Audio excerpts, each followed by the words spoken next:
À la une de l'actualité de ce 8 septembre, l'exécutif burkinabé reprend officiellement du service après une pause de quelques semaines mise à profit pour traiter certains dossiers. La rentrée gouvernementale s'annonce donc ce matin avec de grands dossiers relatifs au budget, la sécurité, la santé et le développement. Coupe du monde Qatar 2022, il faut y croire. Le Burkina tient le champion d'Afrique en échec 1-1 au coup du sifflet final face au Fennec d'Algérie. Un match héroïque des poulains de Kamou-Malo hier au grand stade de Marrakech. À revoir dans un instant. À l'international, Paris s'apprête à juger les auteurs des attentats du 13 novembre 2015. C'est un procès hors norme qui a débuté il y a à peine 2h30 devant une cour d'assises spécialement aménagée. Ici au Faso, la bonne gouvernance, la transparence et l'intégrité dans la gestion de la chose publique doit être de mise. Le programme présidentiel fait obligation aux hautes personnalités et aux hauts fonctionnaires de faire une déclaration périodique d'intérêt et de patrimoine. On en parlera avec le contrôleur général d'État de l'ASE-LC, Luc Marius Ibriga, est l'invité de ce 13h. Madame, Messieurs, merci de nous suivre. Après une pause de quelques semaines, l'exécutif s'est retrouvé ce matin pour sa séance ordinaire du Conseil des ministres. Une rentrée gouvernementale avec de grands dossiers à l'ordre du jour. Le budget, la situation sécuritaire, la question sanitaire ou encore le PNDS2, la vie chère, le logement. Eh bien, les Burkinabés ont le regard tourné vers le gouvernement. Explication de Césaire Carrefour et Maïmouna Traoré. Reprise de service pour les membres du gouvernement après quelques semaines de vacances. Des vacances qui n'ont pourtant pas été du tout repos pour les ministres qui disent avoir consacré cette période au traitement de certains dossiers urgents. Ça fait plaisir qu'on retrouve le Conseil des ministres, surtout au lendemain d'une belle prestation des étalons. Et je pense que ça nous donne beaucoup d'énergie pour aborder les chantiers qui nous attendent pour ce dernier trimestre. Nous avons continué à travailler sur l'ensemble des activités qui sont déroulées dans notre département, en nous organisant en interne de telle sorte qu'aucun dossier ne souffre dans cette période où, avec les partenaires à l'international avec qui nous travaillons, les gens sont plus ou moins effectivement dans un ralentissement de leurs activités, du fait que ce sont aussi des vacances un peu partout, que ce soit dans le secteur privé, un peu partout. Mais là où il y avait la nécessité d'accompagner un acteur du privé, d'accompagner un artisan, d'accompagner un commerçant, de travailler sur des réformes, notamment sur le niveau référentiel. Tout a été mis en œuvre effectivement donc, pour que nous puissions continuer à servir notre pays. On est resté sur place parce qu'on avait la conduite du bac. Après le bac, il faut préparer la rentrée universitaire, qui est aussi pour bientôt, puisque la rentrée administrative est déjà effective. Il fallait aussi travailler sur la répartition des nouveaux bacheliers. On avait le chantier également de l'école normale supérieure de Koudougou, puisque nous avons fait la fusion entre l'NSK et puis l'IDS. Donc beaucoup de dossiers sur lesquels nous avons travaillé, en matière de recherche également. Et là, on est en train de voir comment aborder la rentrée universitaire pour le 1er octobre. Cette rentrée est placée sous le signe du travail. Le travail pour relever les défis importants qui se présentent à nous. En termes de coopération, comment est-ce qu'on peut encore davantage multiplier et densifier les partenariats pour relever ces défis qui se présentent en termes de sécurité alimentaire, en termes de sécurité pour le pays, en termes également humanitaires. Il y a eu une épidémie de choléra au Niger et nous avons eu 2 cas que nous avons pu bien contrôler dans l'est du pays. Il y a également des alertes dans la sous-région en ce qui concerne les fièvres hémorragiques. Donc nous sommes en alerte maximum contre ces maladies épidémiques qui pourraient donc rentrer au Burkina. Et nos équipes sont sur le terrain et en alerte maximum. Nous allons travailler aujourd'hui à faire en sorte que dans le dernier trimestre de l'année 2021, nous puissions engager les grandes réformes que le président du Faso a annoncées lors de sa campagne présidentielle et lors de son investiture. C'est le retour donc ce matin dans les dossiers avec ce Conseil des ministres pour le président du Faso qui dit n'avoir pas eu de répit. Les défis sont énormes. Il exhorte donc les membres du gouvernement à poursuivre les efforts afin de les relever dans les meilleurs délais. les dossiers les plus urgents pour nous concernent un certain nombre de secteurs. D'abord, nous devons recadrer toutes les questions qui concernent la préparation du budget 2022 qu'il nous faut soumettre très bientôt à l'Assemblée nationale. Nous devons nous atteler à la préparation également du plan national de développement économique et social, deuxième série, pour que d'ici le mois de novembre, nous puissions le soumettre aux partenaires, je dirais, au développement.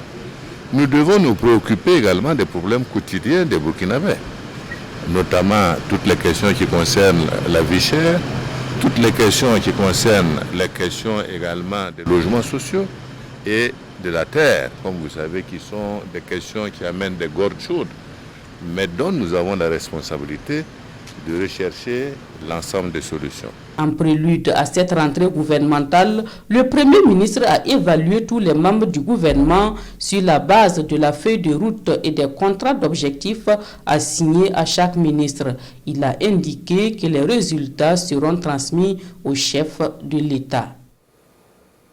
Le point complet de cette rentrée gouvernementale à suivre dans nos prochaines éditions. Comme annoncé en début de journal, nous recevons le contrôleur général de l'autorité supérieure de contrôle d'État et de lutte contre la corruption.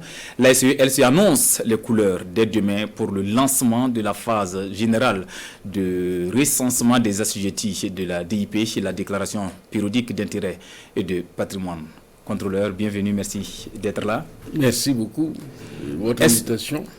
Est-ce que la phase pilote de cette opération lancée l'année dernière par le président du FASO a été concluante? Oui, la phase pilote a été très concluante. Elle a concerné les magistrats et les assujettis des institutions de la République. Cela a permis de se rendre compte d'un certain nombre d'imperfections pour faire des ajustements avec la société qui a construit la plateforme pour la rendre encore plus conviviale afin de permettre de faire la déclaration quand on s'enregistre qu'on n'ait pas besoin d'attendre longtemps pour faire sa déclaration. Aujourd'hui, il est question d'élargir le processus, mais la question qu'on se pose, qui est assujetti à la déclaration d'intérêt et de patrimoine?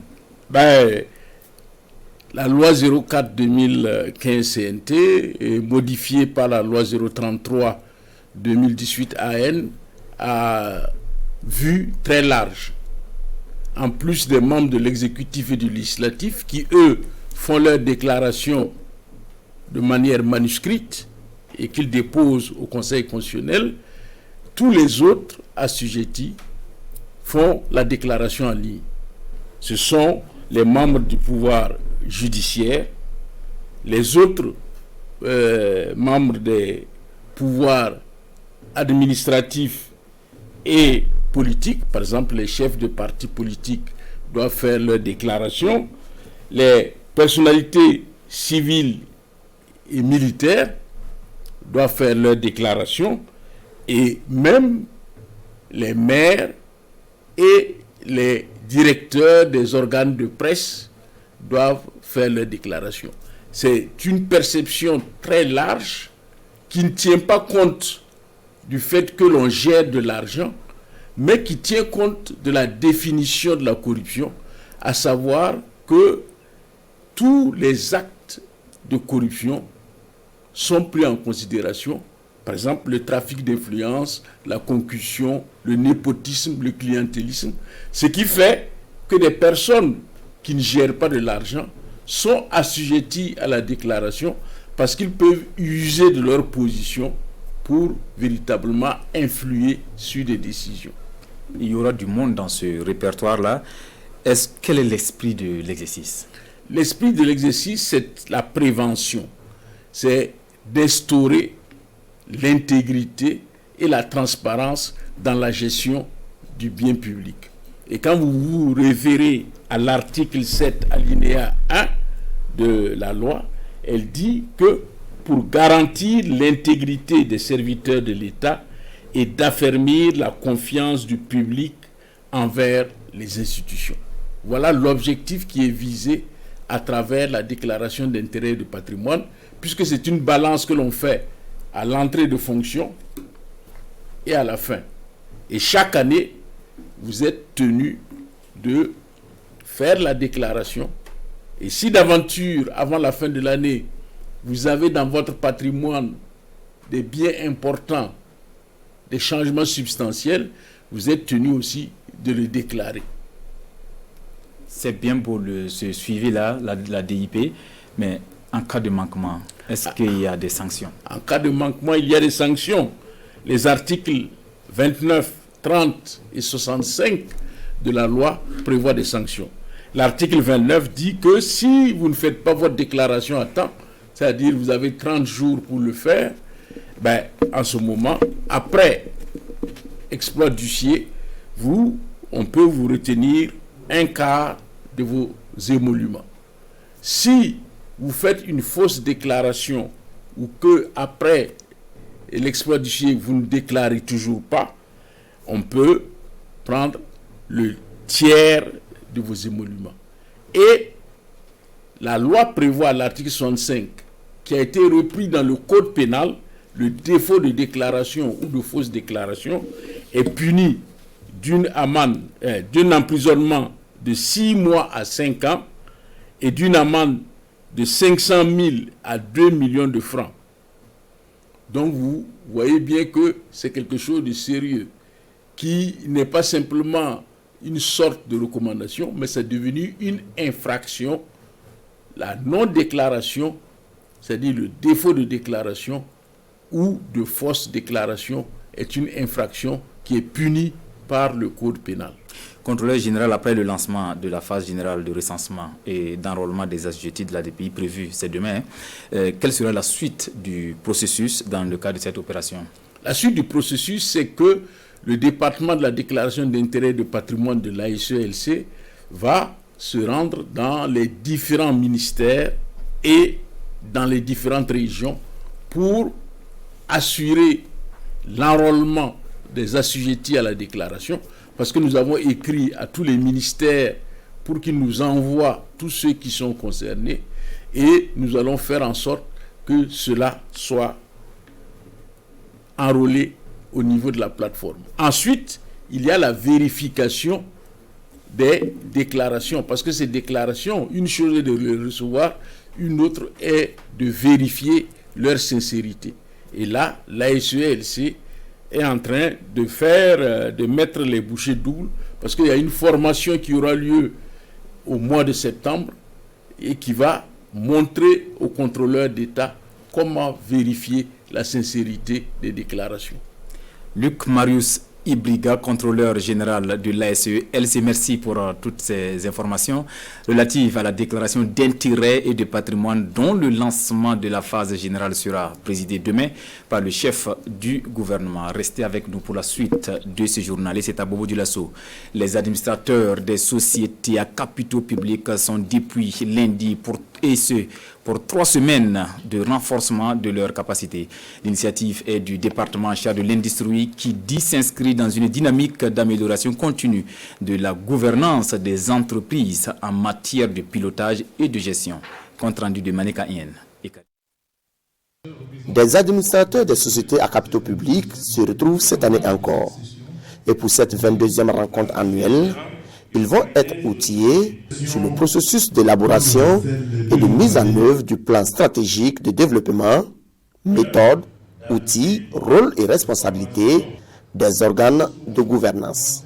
À travers une telle tribune, il s'agit pour le ministère en charge de l'industrie d'améliorer le dynamisme de ses acteurs afin qu'ils soient en phase avec les objectifs du référentiel de développement du pays. Il y a un référentiel de développement dans notre pays qui, mieux que ces administrateurs, pourront le mettre en œuvre, et le meilleur cadre pour leur permettre, c'est donc cette session de formation, non seulement pour leur donner davantage d'éclairage sur les objectifs, et ensuite la voie à suivre pour atteindre les résultats qu'on leur assigne. L'Assemblée générale également a adopté une résolution invitant les sociétés d'État au regard, en tout cas, des crises, des chocs de ces dernières années, de pouvoir actualiser en tout cas leur plan stratégique et aussi d'élaborer des plans de continuité d'activité. Donc il était bon quand même qu'on puisse, dans le cadre de ces formations-là, développer un tel thème qui va les outiller pour pouvoir élaborer et mettre en œuvre convenablement ces outils-là. Ce séminaire de formation s'étale sur 3 semaines et concerne 3 groupes de participants. Chaque groupe aura droit à des communications sur le thème central et sur plusieurs sous-thèmes. Nous aurons d'abord le processus d'élaboration du plan stratégique de développement. Ça veut dire que nous allons détailler les différentes phases d'élaboration et ensuite nous allons mettre en place, donner les différents outils pour permettre la mise en œuvre du plan stratégique. Il est prévu en marge de cette 22e session de formation des administrateurs des sociétés à capitaux publics, des séances de collecte de poches de sang et des sorties touristiques dans la région des Hauts-Bassins. Le partenariat est désormais scellé entre la Société nationale burkinabé des hydrocarbures et la Chambre des métiers de l'artisanat du Burkina Faso. C'est l'aboutissement d'un long processus qui s'est matérialisé hier par la signature d'une convention qui lie à présent la SONABI à la CEMA-BF. Le point en image avec Césaire Carrefour et Abdelaziz Yagibo. La Société nationale burkinabé des hydrocarbures SONABI et la Chambre des métiers de l'artisanat du Burkina CEMA-BF marquent ainsi le démarrage officiel d'une collaboration. Ce partenariat scellé par ces signatures vient soutenir les efforts du gouvernement en matière de création d'emplois. Pour Louise Ango, ministre déléguée de l'artisanat, cette collaboration est la bienvenue. La plupart des artisans aujourd'hui manquent de moyens financiers, manquent d'équipement. Et même quand ils arrivent à produire des produits artisanaux, ils ont du mal à écouler. Et donc nous sommes dans l'objectif de pouvoir rechercher des marchés d'écoulement de leurs produits. Nous sommes dans l'objectif de pouvoir rechercher des partenaires avec lesquels ils peuvent travailler à pouvoir se faire valoriser. Pour les premiers responsables de la SONABI, l'artisanat est un secteur porteur de l'économie nationale. Avec cette collaboration, donc, tous les marchés publics de la nationale des hydrocarbures irrelatifs reviennent de facto aux artisans membres de la CEMA-BF. La présidente de la Chambre des métiers du Burkina a quant à elle réitéré sa détermination à respecter à la lettre les engagements qui découlent de cette collaboration. C'est un secteur porteur de beaucoup d'espoir pour le développement de notre pays qui emploie beaucoup de personnes et donc pouvoir apporter notre modeste contribution à son développement est déjà pour nous un objectif suffisant pour agir dans ce sens. C'est la qualité de nos produits que nous allons les fournir qui servira en tout cas de confiance par rapport à notre convention et cela va traduire le développement d'autres marchés au profit des artisans. Le secteur de l'artisanat couvre plus de 200 métiers et compte plus de 2 millions d'artisans pour une contribution au PIB estimée à 30%. Autre point de l'actualité, attention, des armes circulent de façon illicite au Burkina. Environ 250 000 à 400 000 armes légères et de petit calibre selon la Commission nationale de contrôle des armes. Pour plus d'efficacité dans la lutte contre cette prolifération des armes légères dans le sud-ouest, les forces de défense et de sécurité de la région et des acteurs de la société civile prennent connaissance des textes réglementaires et les stratégies de lutte contre le trafic illicite des armes au Burkina Faso. Oumarou Sagnon, Roumial Patrick Toué. La région du sud-ouest fait partie de ces régions frontalières du Burkina, touchées par le trafic illicite des armes légères et de petit calibre. Ces armes qui traversent frauduleusement les frontières se retrouvent très souvent dans les mains d'individus mal intentionnés. La Commission nationale du contrôle des armes veut donc mettre fin à ce trafic qui met en danger la sécurité nationale. Au Burkina, nous avons environ entre 250 000 et 400 000 armes qui circulent. Donc notre objectif est de permettre à tous ceux qui sont détenteurs de ces armes de se mettre à jour, de se signaler pour éviter d'être dans des situations illicites. Et ça nous permet en même temps de contrôler l'action des groupes armés et aussi des trafiquants de grands chemins. Cette formation de Gawa vient à point nommé selon les premiers responsables de la région du Sud-Ouest, une région qui fait frontière avec 2 pays, notamment le Ghana et la République de Côte d'Ivoire. Pour détenir une arme, même légère, il faut avoir vraiment aussi un document, une autorisation. Mais les gens n'ont pas. Donc je pense que c'est une formation qui vient en tout cas et nous renforcer notre capacité. La formation initiée par la Commission nationale de contrôle des armes est financée par le projet Armes légères pour le développement des communautés du Programme des Nations Unies pour le développement PNUD. Les régions impliquées dans la mise en œuvre de ce projet sont celles des Cascades, du Centre-Ouest et du Sud-Ouest. Notre culture est sans doute notre identité, donc préservons-la. Action pour la culture, les arts et le tourisme dans la région du Sahel, une ONG engagée dans la sauvegarde des pratiques culturelles, contribue à sa manière à la promotion du patrimoine culturel en organisant une session de formation d'1 mois en théâtre, musique, au profit des tout-petits. Vous les verrez sur scène. C'était samedi dernier à Dori. Ibrahim Kagone et Pinidie Nyanou, reportage. Familiarisé avec la guitare, le djembé, l'occupation scénique, la chorégraphie ou encore la musique ou la prise de parole en public, ces étoiles montantes du Sahel à Dori restituent ici ce qu'ils ont appris au bout des mois. Nous avons travaillé beaucoup sur les ressources créatrices de l'acteur, l'écoute, la réception, le silence. Donc c'est des choses un peu élémentaires, mais qui sont très très importants pour le développement de la personne en tant que comédien, en tant qu'acteur, voilà, et aussi qui pourront les servir pour l'avenir parce que ça va leur permettre de prendre facilement la parole devant un public. Ces notions de base, ces jeunes comptent mettre cela en pratique et évoluer dans le domaine de la musique ou de la comédie. Je vais continuer à beaucoup apprendre, je ne vais pas baisser les bras.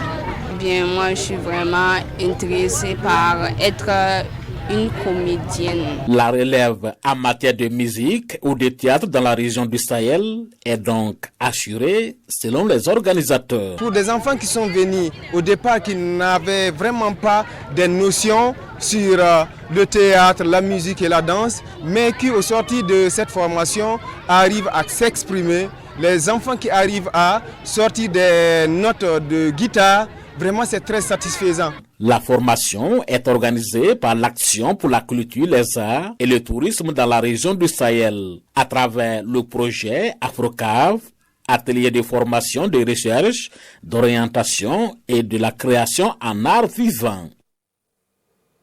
Sport, football, les étalons du Burkina ont livré un match héroïque hier au grand stade de Marrakech devant les Fennecs d'Algérie. Match comptant pour les éliminatoires de la Coupe du Monde Qatar 2022. Un résultat nul d'1 but face à la championne d'Afrique et 3e en Afrique au classement FIFA. Le reportage est de nos envoyés spéciaux Daouda Ouattara et Mahamadi Wena. Les étalons version Kamoumalo tiennent enfin leur match référence. Partout entre le Burkina Faso et l'Algérie.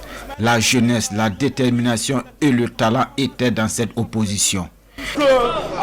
Une opposition dont l'entame a été très difficile pour les poulets de Kamoumalo. Les Burkinabés sont constamment en retard et multiplient les fautes. L'Algérie, très menaçante, finit par faire plier la défense burkinabé sur ce contre. Islam Silimani à la 17e minute sert le vieux briscard Soufiane Fegouli et c'est l'ouverture du score. Ce but réveille contre toute attente des étalons qui manquent cependant de lucidité dans la surface algérienne. À la 24e minute sur cette offensive des Algériens, Hervé Kofi Kouakou est impérial. Le match est intense, les étalons poussent pour égaliser, les Fennecs recherchent le break. 32e minute, Islam Silmani met au vent le capitaine Issoufou Dayo. Mais Hervé fait échec à la tentative de l'attaquant algérien. Les étalons sont toujours en vie mais retournent au vestiaire avec ce but encaissé à la 17e minute. La seconde période du match est nettement en faveur des étalons qui créent des misères à la défense algérienne. À la 63e minute, Lassina Traoré centre. Faisal Tapsoba jaillit et égalise pour les étalons. Abdou Faisal Tapsoba. Et qu'est-ce qu'il a fait Burkina Faso? C'est incroyable. C'est incroyable. C'est vrai que je suis content de marquer ce but, mais c'est un but d'ensemble. Voilà, on espère continuer cette lancée-là, parce que ça c'était je pense que le niveau du Burkina ce soir était très bon. Malgré des possibilités de marquer un deuxième but, surtout côté étalon, l'arbitre central, le Botswanais Joshua Bondo, met fin à la rencontre sur le score d'un but partout. Un match héroïque des étalons vu le contexte et la qualité de l'adversaire. Ce genre de match, le coach n'a pas beaucoup de travail parce que le match en lui-même est motivant. Donc ça fait que les enfants, vous avez vu qu'ils ont mis l'intensité qu'il fallait, ils ont mis la technicité qu'il fallait. Alors à un moment donné, j'ai cru que mon équipe était celle d'Algérie. Alors je dis chapeau aux garçons. La revanche de Blida n'a pas eu lieu certes, mais avec les forces en présence et la configuration de ce groupe A, tout porte à croire qu'il y aura un Blida 2 en mi-novembre prochain. Merci Mamadi et à toute l'équipe de la RTB mobilisée sur place. On retiendra qu'à l'issue de cette deuxième journée des qualificatifs, l'Algérie est en tête du groupe A grâce au goal différentiel 4 points plus 8 et le Burkina Faso deuxième avec 4 points plus 2. Les troisième et quatrième journées sont attendues les 6 et 11 octobre 2021 pour une double confrontation contre le Djibouti. À l'international, enfin, le début d'un véritable marathon judiciaire, 6 années après les attentats du 13 novembre à Paris. C'est ce matin que commencent les audiences au palais de justice de Paris. 20 accusés, dont 14 présents au procès. Regardez. 6 ans après les attentats du 13 novembre, l'ancien palais de justice de Paris s'apprête à accueillir un procès hors norme dans une salle immense, spécialement aménagée dans le hall. Équipé de 550 places, 10 caméras et de plusieurs écrans de télévision. Les débats seront également retransmis dans 14 salles annexes dédiées aux partis civils et aux journalistes venus du monde entier pour couvrir l'événement. Dans un box vitré, très sécurisé, prendront place 11 des 20 accusés actuellement détenus, dont Salah Abdeslam, le seul membre du commando terroriste toujours en vie. Il aurait participé à la fusillade sur les terrasses avant de prendre la fuite et d'être arrêté 5 mois plus tard à Bruxelles. Présent également au procès, Mohamed Abrini, jugé comme la plupart des accusés pour avoir joué un rôle logistique pour le transport des terroristes, la fourniture d'armes ou le financement des attentats. 3 accusés comparaissent libres, 6 autres absents sont toujours recherchés et sont pour beaucoup présumés morts en zone irako-syrienne. La deuxième, hein ? Le dossier d'instruction est considérable, plus d'1 million de pages réunies en 500 tomes, considérable comme le nombre de victimes de ces attentats. 130 morts, 350 blessés, beaucoup d'autres traumatisés. 1800 personnes se sont constituées partie civile pour ce procès qui verra défiler des témoins clés, des survivants, membres des forces de l'ordre ou hommes politiques, dont le président de l'époque François Hollande, son ministre de l'Intérieur Bernard Cazeneuve ou l'ex-procureur de la République François Molins. Ce procès historique sera filmé pour les archives nationales, comme le furent celui du nazi Klaus Barbie, celui du génocide rwandais ou plus récemment le procès des attentats de janvier 2015 contre Charlie Hebdo. À présent, la revue de presse à lire à la une des quotidiens les premiers pas de Mamadi Doumbia à la tête de la Guinée-Conakry. Nos confrères s'interrogent également sur le modèle de gouvernance pour les pays africains. Lecture croisée des journaux avec Boukari Ouedraogo. Démocratie ou pas, le débat est en tout cas posé dans le journal Le Pays. Pendant que Alexandre Sankara du PUR affirme que l'Afrique n'a peut-être pas besoin de démocratie, Sagado Nakanabo du Renlac lui soutient que le peuple mobilisé peut conduire un véritable changement. Au même moment, Maître Guy Hervé Cam du mouvement Sens précise qu'il ne faut jamais désespérer de la démocratie. Vision pas partagée par l'Express du Faso qui affiche que la démocratie a foutu en l'air nos pays du moment où, au nom de cette démocratie, seulement une minorité vit dans l'opulence. L'observateur Palga soutient qu'il y a pourtant des peuples démocratiques en Afrique dont on en parle peu, le cas par exemple de Sao Tomé. En Guinée-Conakry, le roi est mort, vive le roi, martèle l'observateur Palga. Le rapport de force entre Doumbia et Condé a pesé à la faveur de l'ancien légionnaire français, poursuit l'observateur Palga. Situation qui n'a pas surpris Herman Yamiogo qui lui voyait déjà les choses venir, précise-t-il dans le quotidien. En tout cas, Doumbia marque ses premiers pas à la tête du pays, très applaudi, et au journal aujourd'hui, aux façons de souhaiter que perdure ce parfum de sincérité qui se dégage de l'actuel homme fort du pays. Tout ne sera pas en tout cas de tout repos, car les travailleurs qui ont le regard braqué sur la nouvelle gouvernance mettent en garde la junte de Mahamadou Doumbia, souligne le journal Le Quotidien. Voilà pour l'essentiel de l'actualité de cette mi-journée. Merci de l'avoir suivi. Prochaine escale d'information à partir de 14h avec nos confrères des langues nationales. À bientôt.